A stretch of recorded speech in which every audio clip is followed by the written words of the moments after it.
People who live in Hawaii, what are some misconceptions and/or things people don't realize about island life? Life can often be very routine. There's less space to build new stuff, so new developments are generally a much longer time frame. If you're not comfortable going to the same 2 beaches, the same 3 restaurants and the same coffee shop on a regular basis, life can be very difficult here. Did they ever finish the train? Not even close.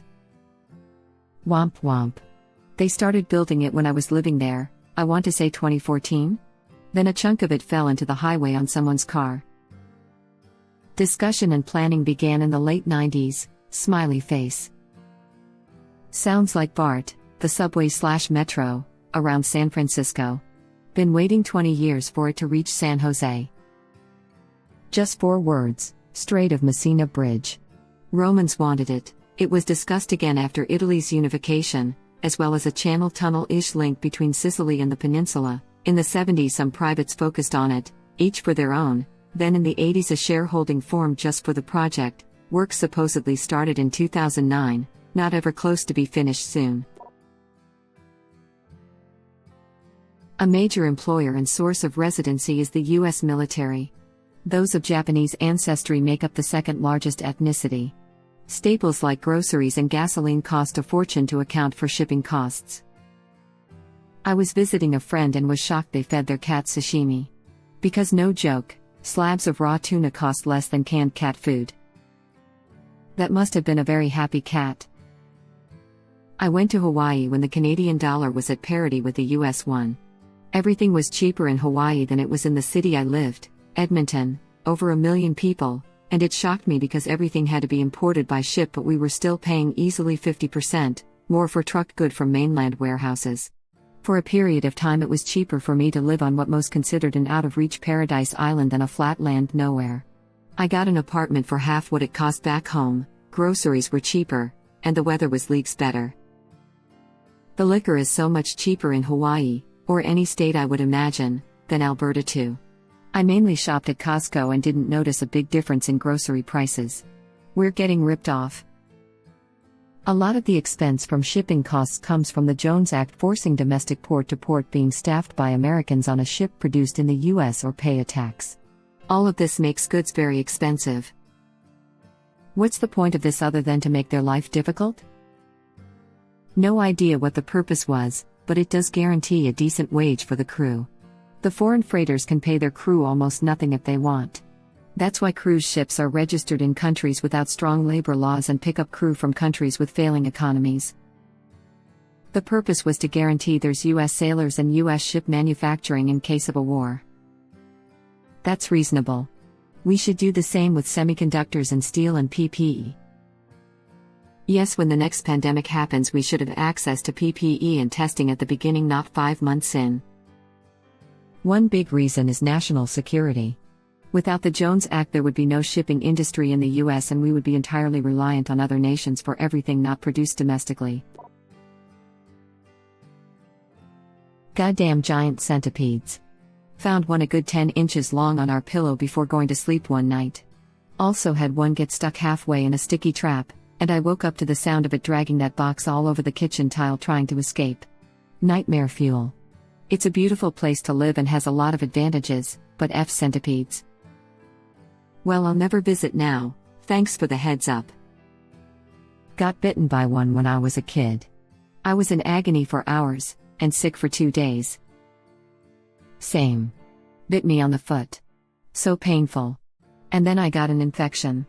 Still a fun vacation, but definitely could have done without that part. Not nearly as bad as centipedes, but the cockroaches and cane spiders also freak me out. Oh god, yeah, the roaches.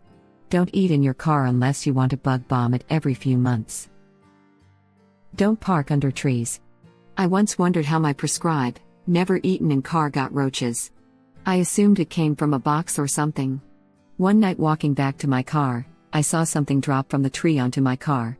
Upon further inspection, it was a baby roach. So I inspected the tree and it was infested with baby roaches. Alright, this place is off my destinations to live. Shudder. Tourist here. One of those cane spiders was in our rental van last spring. Effer was huge and athletic.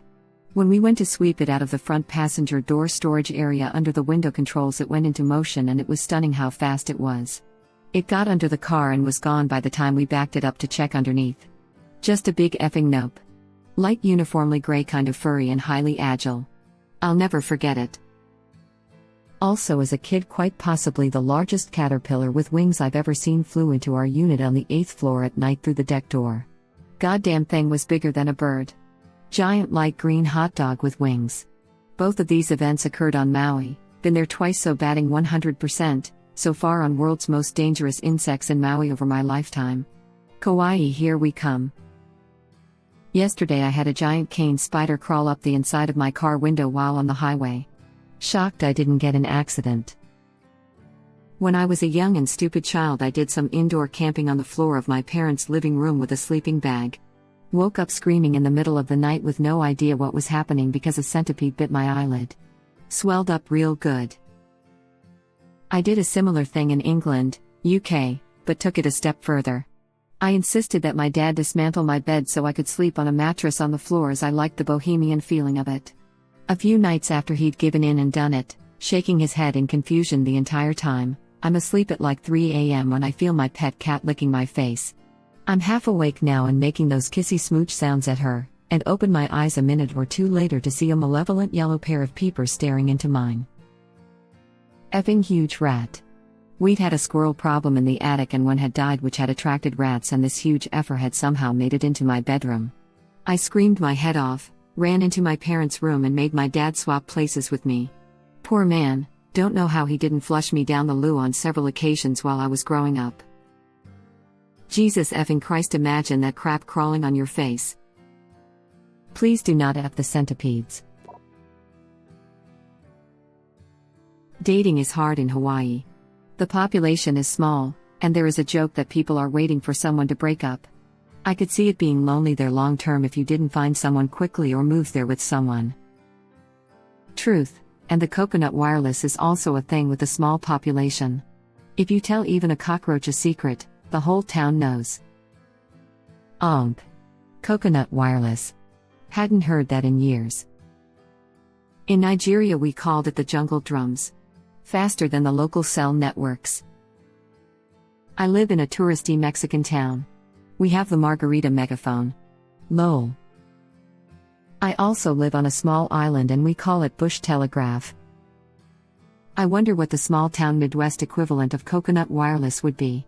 Corn husk wireless? It's just the grapevine, I think. Yeah, I guess you're right. Not as fun sounding though. In the South we call it church. Reports from the meth lab suggest you've been sleeping around. Especially if you're Hawaiian. My dad is one of 7 siblings, his dad is one of 10 who each had 5 to 12 kids, so on. I'm related to enough of the Hawaiians on island that it's always a top priority to find out your lineage if I learn you're also Hawaiian. Had a couple close calls with people I found cute, only to learn they're a second cousin I never met. Serious truth to this one. I was on Tinder in Honolulu, and burned through all my options in a week or two.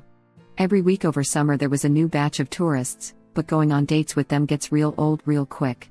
Was lucky enough to match with my, now, wife right after my birthday though, changed the age range so she showed as an option for me.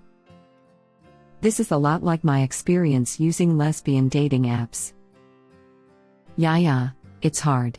We used to take notice of the unusual couplings there. In Iceland, this is not a joke. People often wait for someone to break up, to immigrate, or return to their exes because it's better than loneliness. And Iceland is pretty much an LGBT-free zone. Gay population is so small that you will end up knowing every single gay in the country. It's not a sexual orientation, it's belonging to a circle. Lived in Ia for 3 years. It's not all about zippies, Hilo Hattie, and ABC stores. Apart from the tourist stuff, everyone is living and working normal jobs. Dating is rough if you're looking for a later. Dating pool is small, but tourist and military people we pretty cool for small stints in my case. Also very few Mexican food places. The lack of Mexican food was always hard for me when I lived there.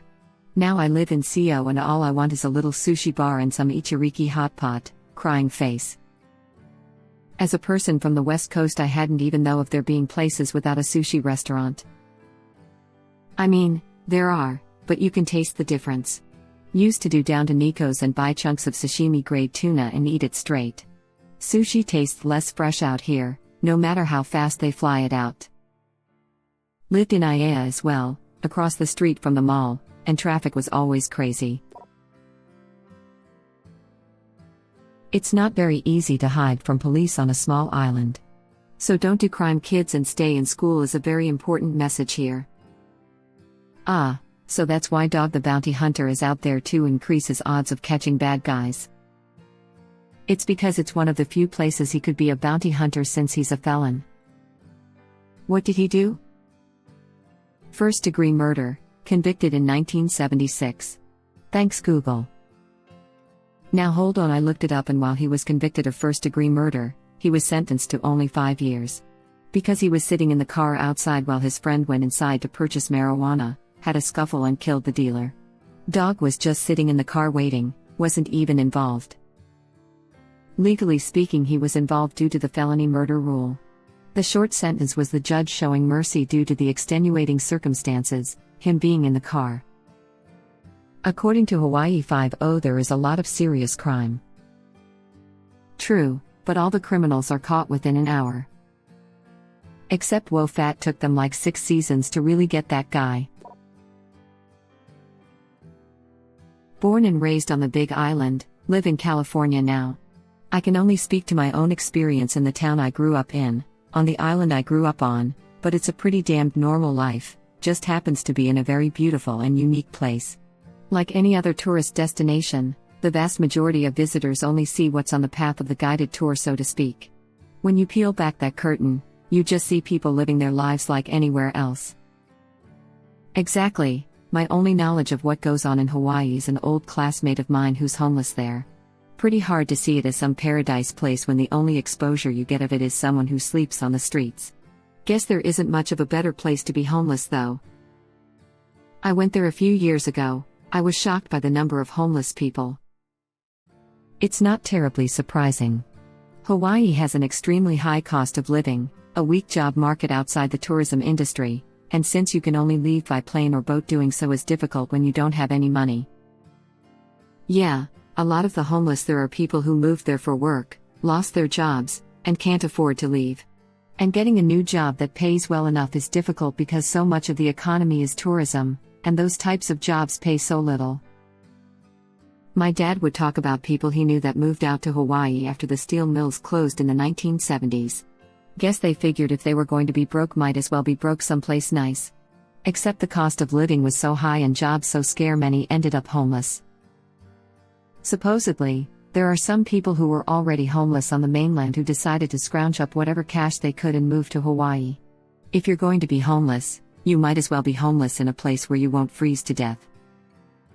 That's partly why there are so many visible homeless in the PNW in California. It doesn't get as horrendously cold in the winter, so it's easier to survive there. That and governments that are slightly less hostile to them.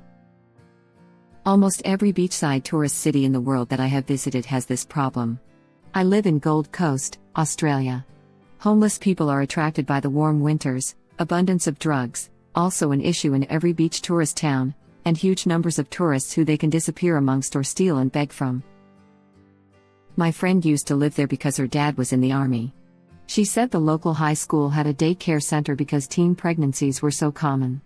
Edit, no shade at all towards that or teen moms in general. I think it's an amazing idea to ensure that young moms can stay in school while caring for their kids. Just a shame that it's necessary because of poverty and the subsequent social difficulties that come with it. I mean, so did mine, and I grew up in a Midwestern suburb. Yeah, I remember my HS had a daycare too. If I remember correctly, at least 4 girls from my class were pregnant in grade 11. I remember stopping to see a friend at Fort Riley, Kansas. The local high school pregnancy rate had just been surpassed by the local junior high. Edit for non-Americans, high school is, usually, grades 10 to 12, ages 15 to 18, Junior high is grades 7 to 9, ages 12 to 15. I find it interesting how junior high/high school grades differ in different parts of the country. In NY, junior high is 6 to 8, age 11 to 13, and high school is 9 to 12, age 14 to 17-18. Same here in NJ. Although we use the term middle school instead of junior high school. Yeah, it's not uncommon in US public schools. Some of them even use the daycares for students, high school or college, studying childcare. 50 years ago, those girls would be sent to aunt's house in Europe for a year. Yeah. 37 years ago, my high school sent them to a special high school for pregnant students. They did want it to become contagious, was the excuse the administration used. Or you could view it as a positive that teen parents weren't ejected from the education system, since teen pregnancies are common in every US state. It's a travesty that most schools encourage pregnant students to drop out so parents of other students can pretend their kids aren't also having unprotected sex. Perpetuating that shame contributes to a cycle of poverty. Yeah, it's also not like teen pregnancy is a new invention. In fact, it's at an all-time low. It used to be more prevalent, but girls would just be pressured to get married young. As I read it put somewhere, before 1950, teen pregnancy was just called pregnancy. Thank you for watching. Please subscribe to be the first to know about Red Rabbit Reader's new videos. If you like our videos, please like them on YouTube and share them with your friends. We welcome your comments below. Press to start another of our videos.